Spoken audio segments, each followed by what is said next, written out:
એક પિલ અને ખુશીના નામે બેબસ બનવાનો રસ્તો શરૂ થાય છે. એક મસ્તી અને તમારું ભવિષ્ય અંધારામાં. એક ખોટું પગલું અને મમ્મી પપ્પાના સપનાઓ તૂટી જાય છે. આ બધું જ થાય છે ડ્રગ્સથી. ભારતમાં લગભગ 3 કરોડથી વધુ લોકો ડ્રગ્સનો શિકાર બનીને બેઠા છે અને દુઃખની વાત તો એ છે કે એમાંથી મોટા ભાગના 18 થી 35 વર્ષના યુવાનો છે. અને જ્યારે અમુક લોકો પોતાના કરિયરની શરૂઆત કરતા હોય છે ત્યારે અમુક લોકો રિહેબના દરવાજે ઊભા હોય છે. શરૂઆત તો મસ્તીથી થાય છે. એકવાર તો કર યાર, એકવાર, અને આ એકવારના ચક્કરમાં આખું જીવન દુઃખદ વાર્તાઓથી ભરાઈ જાય છે.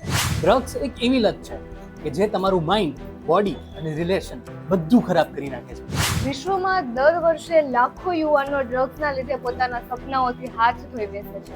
ડ્રગ્સ તમારી ડિસિઝન મેકિંગ પાવર જે છે એ ઘટાડે છે, તમારી મેમરી જે છે એને ખરાબ કરે છે અને તમને ડિપ્રેશન તરફ આગળ ધકે છે. છેલ્લા 1 વર્ષમાં જુનાગઢ પોલીસ દ્વારા અનેક ડ્રગ્સ રેકેટ ઝડપી પાડવામાં આવ્યા છે. કદાચ તમને ખબર નહીં હોય પણ વર્ષ 2024માં 1 વર્ષની અંદર 8 કેસ પકડાયા અને જેમાં 7,32,365 રૂપિયાનો મુદ્દામાલ ઝડપાયો કે જેમાં ટોટલ 23 લોકોને પકડવામાં આવ્યા કે જેમાંથી 20 પુરુષ અને 3 સ્ત્રી છે. તમને જાણીને નવાઈ લાગશે કે વર્ષ 2025માં અત્યાર સુધીમાં ડ્રગ્સના 6 કેસીસ નોંધવામાં આવ્યા છે, જેમાં 5,39,818 રૂપિયાનો મુદ્દા માલ જપ્ત કરાયો છે અને 5 આરોપીઓને જેલના હવાલે કરવામાં આવ્યા છે, જેમાં 4 પુરુષ અને 1 સ્ત્રી છે. સાચો ફ્રેન્ડ એ છે જે તમને નશા તરફ નહીં પણ તમારા સપના તરફ આગળ વધારે.